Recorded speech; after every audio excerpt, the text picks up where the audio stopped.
परिषद आयोजित करण्यात आली। या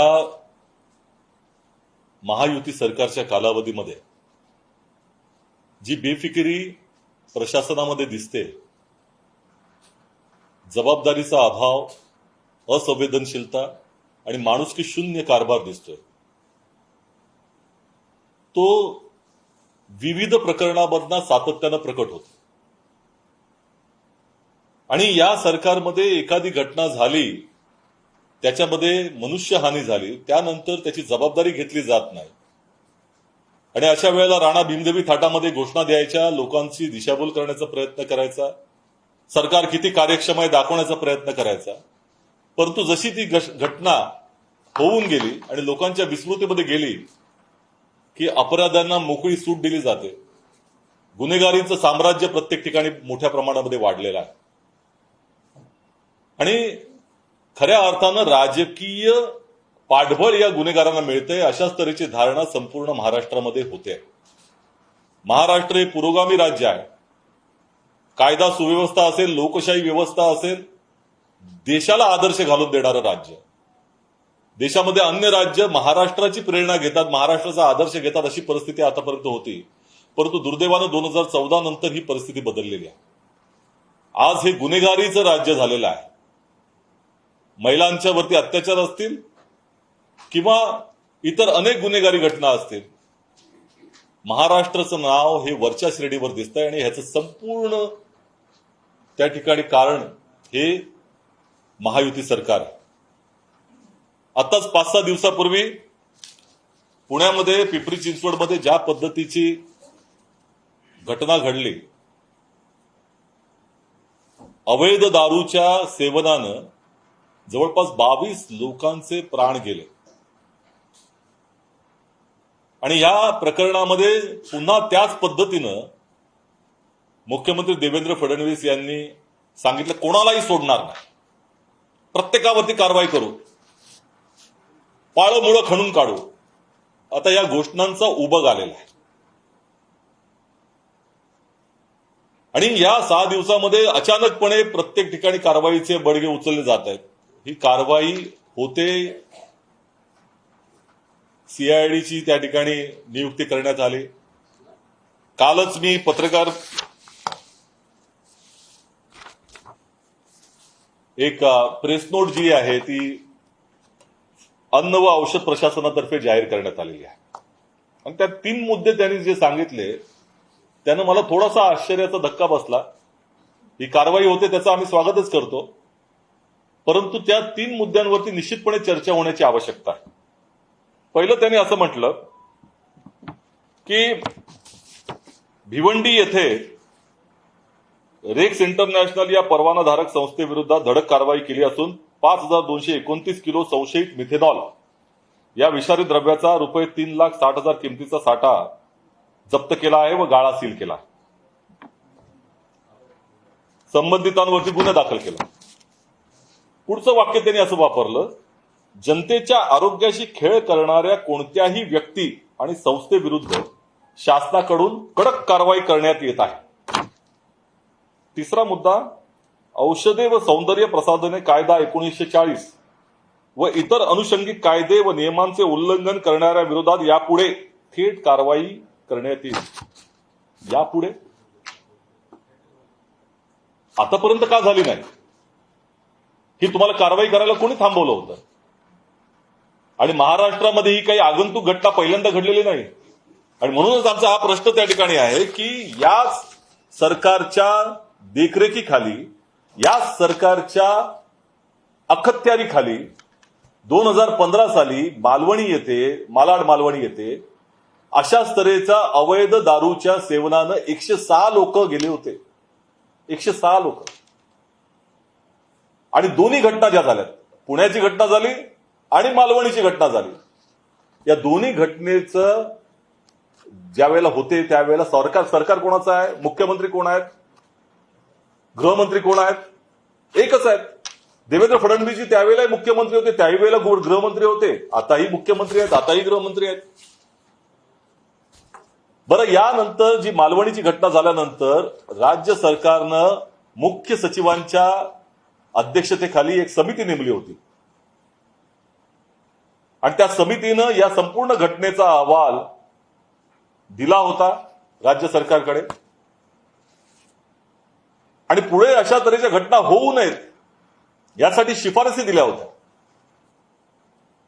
त्या शिफारसीचं काय झालं? माझ्याकडे आज मी त्या शिफारसी सगळ्या जाहीर करतोय प्रदेश काँग्रेसतर्फे.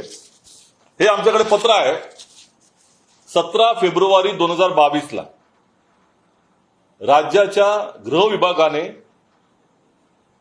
संपूर्ण महाराष्ट्र सरकारमधील विविध विभागांना पत्र लिहून 21 ज्या शिफारसी या समितीनं मालवणीच्या घटनेनंतर मुख्य सचिवांच्या अध्यक्षतेखाली नियुक्त केलेल्या समितींच्या शिफारसी या सगळ्यांना पाठवल्या आणि यावरती काय कारवाई केली याचा अहवाल मागितला होता.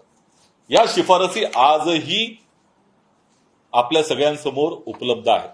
राज्य सरकारच्या प्रत्येक विभागाकडे आहेत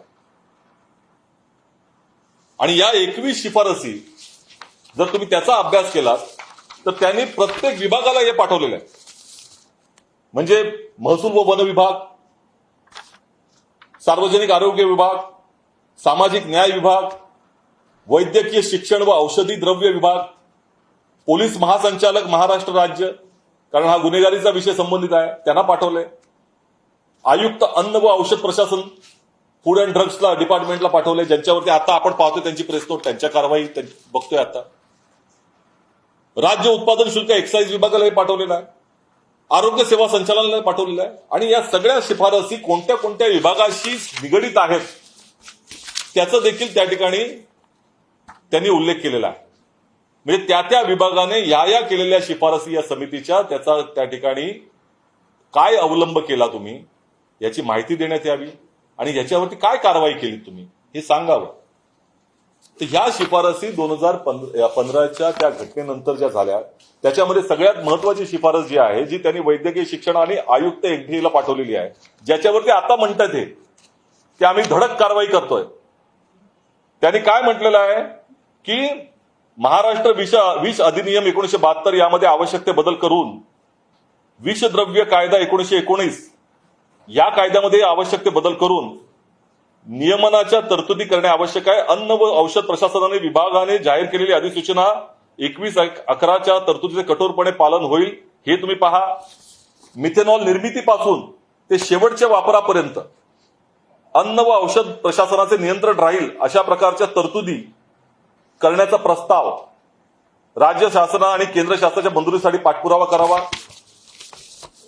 मिथेनॉल व इथेनॉल अल्कोहोल यांच्या दरातील तफावत विचार घेता मिथेनॉलचे दर इथेनॉलच्या दराशी संलग्न करून नंतर संबंधित अधिकृत व्यापाऱ्यांवर त्यांचा अंतिम वापर कशासाठी झाला याबाबत अधिकृत प्राधिकरणाचे प्रमाणपत्र घेऊनच मिथेनॉलच्या संबंधित अधिकृत व्यापाऱ्यांना परतावा देण्यासंबंधी व कायद्यात व नियमात तरतुदी कराव्यात.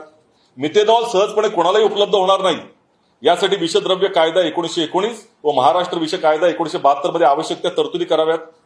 त्याचबरोबर कारवाईच्या संदर्भात मिथेनॉल व इथेनॉल अल्कोहोल यामधील फरक पाहता क्षणी सामान्य माणसात कळेल असा होण्यासाठी पार्थसारथी समिती 1991 साली होती. त्यांनी आपल्या अहवालात जे केलेलं आहे त्याच्या अंमलबजावणी संदर्भात कारवाई करावी. नंतर हा जो पोलीस महासंचालक आणि आयुक्त राज्य उत्पादन शुल्क या दोघांनाही जे शिफारसी दिल्या आहेत की दोघांनी मिळून एकत्र कारवाई केल्या पाहिजेत. अवैध धंद्यांवरती कारवाई झाली पाहिजे. प्रत्येक गोष्टीची म्हणजे सरकारी जमिनीवरती जर असा अवैध धंदा होत असेल तर ती पोलीस पाटलापासून सगळ्यांवरती त्या ठिकाणी जबाबदारी निश्चित करावी. हे सगळ्या शिफारसी तुमच्या समोर आहेत आणि तुम्ही आता म्हणता यापुढे कारवाई केली जाणार आहे. मग हे 22 लोकांचे प्राण हे जर चौकशी समिती जी नेमली गेली होती त्याच्या जर शिफारसींची अंमलबजावणी झाली असती तर त्याचे प्राण वाचले नसते का? कारण दोन्ही ठिकाणी मिथेनॉलच आहे आणि मिथेनॉलच्या संदर्भात वापरासंदर्भातच या संदर्भातल्या शिफारसी आहेत. बरं, दुसरीकडे या सगळ्या अवैध धंद्यांवरती ज्या पद्धतीनं कारवाई केली पाहिजे जे पोलीस महासंचालक आणि राज्य उत्पादन शुल्क या दोघांनी मिळून यातही सगळ्यात जे आदेश आले होते की अवैध गावठी दारू निर्मिती केंद्रांवर संयुक्त कारवाई झाली पाहिजे. दोघांनी मिळून माहितीची देवाणघेवाण झाली पाहिजे. या राज्य उत्पादन शुल्क आणि पोलीस विभागामध्ये उपलब्ध कायदेशीर अधिकारांचा वापर झाला पाहिजे. विशेष संयुक्त मोहीम हाती घ्या तुम्ही. स्थानिक पातळीवरती जबाबदारी निश्चित करा. निर्मिती ते वाहतूक साखळी म्हणजे जिथपासून निर्माण झालं मिथेनॉल तिथपासून वाहतूक साखळीपर्यंत तुमच्या प्रत्येकाच्या त्या ठिकाणी नियंत्रण हे एफडीएचं आणि यांचं असलं पाहिजे. आता वस्तुस्थिती ही आहे की काल जवळपास जे माहिती आता कालपर्यंत आहे 26 अधिकाऱ्यांचं निलंबन केलं आहे. सगळे खालच्या दर्जाचे अधिकारी आहेत. आमचा प्रश्न असा आहे की पुणे विभागीय भरारी पथक होतं डीडीसी स्क्वॉड, त्याने काय केलं? ज्या पद्धतीनं हे जे 3 जे आरोपी सापडलेत, योगेश वानखेडे, कर्नल सिंग विरखा, राधेश्याम प्रजापती, आजवर आमची अपेक्षा आहे की हे संपूर्णच्या शिफारशीच्या अनुषंगाने हे जे अट्टल गुन्हेगार आहेत त्यांच्यावरती कारवाई काय झाली? किती लोकांवर गुन्हा दाखल अगोदर झालेला आहे? म्हणजे हे तुमच्या निदर्शनास आली नव्हती एवढ्या वर्षामध्ये ही मंडळी काय करतायत ती. 40 वर्षापासून पुण्यामध्ये त्या ठिकाणी हातभट्टीचा धंदा अवैध स्वरूपात चालू आहे. तुम्हाला दिसला नाही तो? हे तुमचं दुसरा जो महाराष्ट्र राज्य भरारी पथक, महाराष्ट्र स्टेट फ्लाइंग स्क्वॉड यांनी किती गुन्हे दाखल केले? म्हणजे या संपूर्ण विभागाची चौकशी करण्याची आवश्यकता आहे. खालपासून वरपर्यंत प्रत्येकाला तिथं अवैध धंदा चालू आहे याची माहिती होती, हे आम्ही ठामपणे सांगतो. त्याच्याकडे जाणीवपूर्वक दुर्लक्ष केलं गेलेलं आहे. लोकांनी मरावं याच अपेक्षेने हे सरकार चाललेलं आहे. आणि म्हणून आमचा हा प्रश्न आहे की या चौकशी समितीमधल्या प्रत्येक शिफारसीच्या संदर्भात राज्य सरकारने याची भूमिका स्पष्ट केली पाहिजे. कारण ज्या शिफारसी दिल्या होत्या त्या प्रत्येक विभागाशी आरोग्य संचालकाचा तुम्ही विचार केला तर तिथं आरोग्य विभागाला काय सांगितलं होतं की प्रत्येक ठिकाणी अँटीडोटचा साठा म्हणजे विषारी असं झालं म्हणजे मिथेनॉल सारखा किंवा अशा विषारी द्रव्यांचा प्रयोग झाला तर प्रत्येक हॉस्पिटलमध्ये तशा तऱ्हेचा अँटीडोटचा साठा असला पाहिजे, त्या एसओपी असला पाहिजे. डॉक्टर व आरोग्य कर्मचाऱ्यांचे प्रशिक्षण यांची शिफारस करण्यात आली होती. पुणे दुर्घटनेमध्ये या ज्या काही यंत्रणा होत्या कितपत सज्ज होत्या?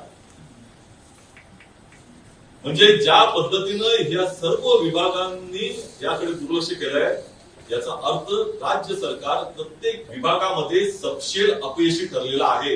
आणि यापेक्षा अतिशय गंभीर बाब कुठली असू शकत नाही. राज्याच्या मुख्यमंत्र्यांनी याची जबाबदारी घेतली पाहिजे अशी आमची मागणी, कारण त्यांच्या नेतृत्वाखाली हे झालेलं आहे.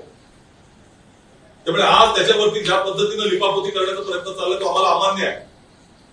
तुम्ही काय जबाबदारी घेता ते सांगा. खऱ्या अर्थानं जर नैतिकता असती किंवा गेल्या 12 वर्षामध्ये प्रत्येक जबाबदारी हे जनतेवर ढकलण्याचं काम झालं नसतं तर ह्याची जबाबदारी घेऊन अनेक मुख्यमंत्री असेल किंवा कुठल्याही मंत्र्यांना राजीनामा दिला. परंतु ही घटना नेहमीप्रमाणे आहे, असे माणसं मरतच असतात. या भूमिकेमध्ये त्यांचं सरकारचं चाललेलं आहे. नीटच्या परीक्षेमध्ये आत्महत्या मुलं करतात, त्यानंतर कारवाई करण्याचं नाटक केलं जातं प्रत्येक ठिकाणी. ना धर्मेंद्र प्रधान तिकडे जबाबदारी घेत आहेत. राज्यामध्ये सीईटीच्या संदर्भात आम्ही प्रश्न विचारला की नापास झालेल्या विद्यार्थ्याला 100% मार्क कसा मिळू शकतो, तो प्रथम कसा येऊ शकतो, प्रथम पहिल्या 10-15 मध्ये कसा येऊ शकतो, पण त्याची उत्तर दिली जाते. त्यामुळे हे अत्यंत बेफिकिरीचं सरकार सुरू आहे, असंवेदनशीलता आहे, माणुसकी शून्य सरकार आहे. आणि सगळ्यात महत्वाचं म्हणजे जर मॅक्झिमम गव्हर्नन्सचा नाव घेऊन मोदीजी आले होते ते मॅक्झिमम गव्हर्नन्स काय आहे ते कितपत फेल आहे हे आता दिसत माझ्या आढळून.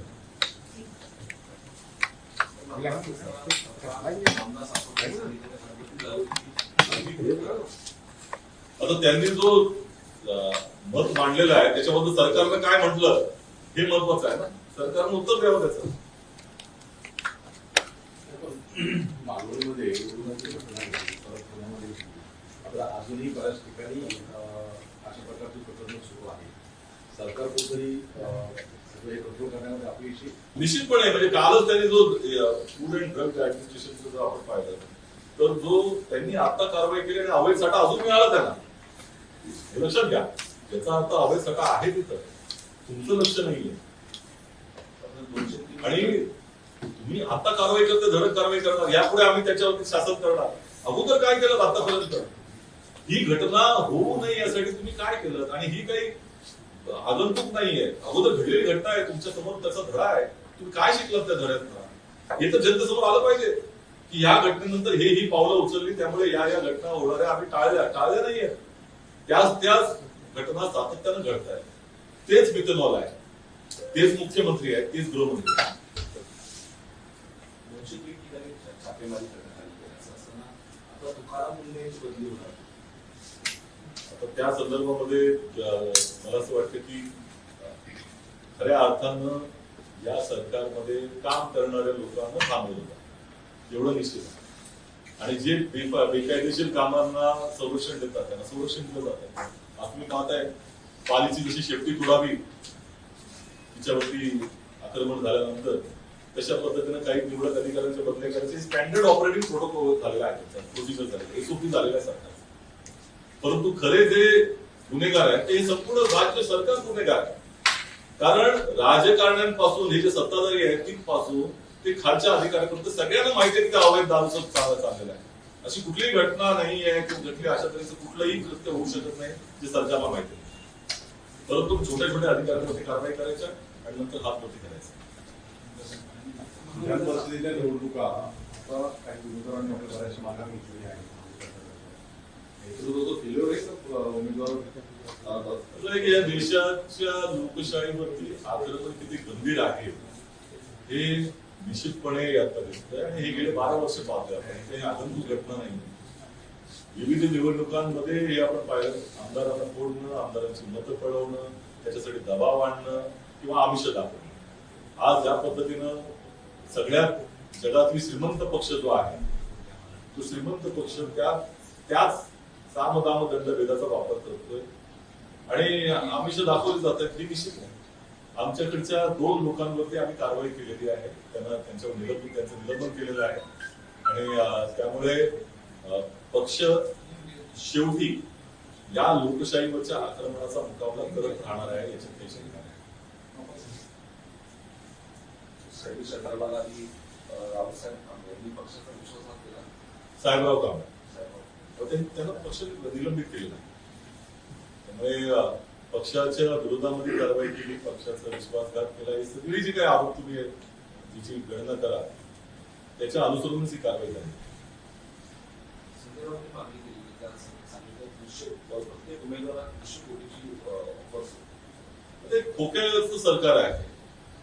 50 खोके एकदम ओके जे म्हटलं गेलं त्याचं प्रतिरूप आपल्याला सगळीकडे दिसतंय. आज राज्य सरकार ज्या पद्धतीने चाललंय ते केवळ या पैशाच्या जीवावरती राजकारण त्यांचं चालू ठेवणं ह्याच मूल्यातून चाललंय. सगळी नैतिक मूल्य त्यांनी बाजूला ठेवलेली आहेत. राजकारणाचा स्तर खाली आणलेला आहे आणि अत्यंत भ्रष्टाचाराला शिष्टाचार बनवण्याचं काम आहे.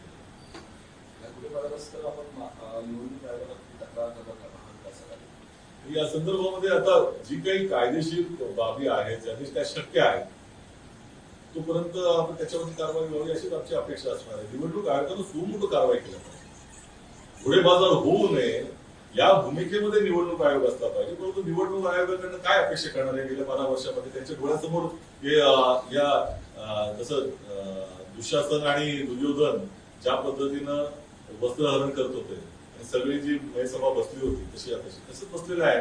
इथं लोकशाहीचं वस्त्रहरण होत आहे. दुर्योधन दुःशासन कोण आहेत आताचे ते आपण पाहतो.